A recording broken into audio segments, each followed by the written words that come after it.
Sachal news net work کی videos میں خوش آمدید۔ ناظرین، ویڈیو سے متعلق اپنی قیمتی رائے کا اظہار کمنٹ باکس میں ضرور کریں اور چینل کو سبسکرائب کریں۔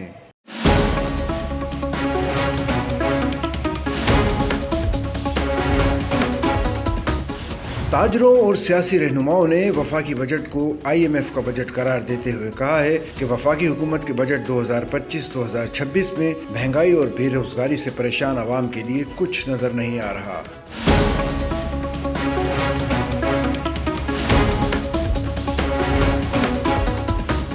ہر سال پیش کیا جانے والا روایتی بجٹ الفاظ کا گورکھ دھندا ہے۔ اس بجٹ کے اصل نتائج 2-4 روز کے بعد ہی آ سکیں گے۔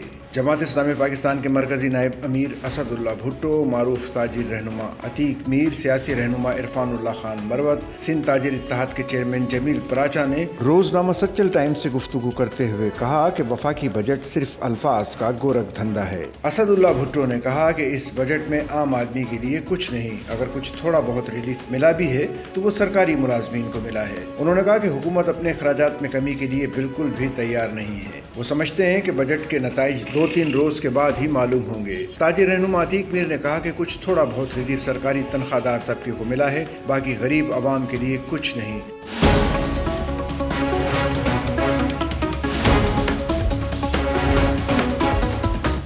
مہنگائی میں کمی نہیں کی گئی، پیٹرول کی قیمتوں میں کمی کی بجائے بڑھانے کی بات کی گئی ہے۔ بجلی اور گیس کی قیمتیں کم نہیں کی گئیں۔ بے روزگاری خوفناک حد تک بڑھ رہی ہے، جس کا لگتا ہے کہ حکومت کو احساس نہیں ہے۔ اس بجٹ کا بینیفیشری IMF ہے۔ عرفان اللہ مروت نے کہا کہ بجٹ کا آدھا حصہ عالمی مالیاتی اداروں کو سود کی شکل میں ادا کر دیا جائے گا تو پھر کیا بچے گا؟ مہنگائی سے پریشان عوام کے لیے بجٹ میں کوئی ریلیف نہیں دیا گیا۔ کابینہ کی تعداد میں کمی کی کوئی بات نہیں کی گئی۔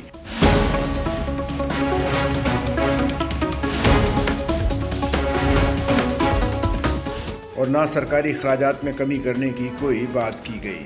صرف ٹیکسز پر ٹیکسز لگائے جا رہے ہیں۔ مہنگائی اتنی زیادہ بڑھ چکی ہے کہ عوام کا گزارا کرنا مشکل ہو گیا۔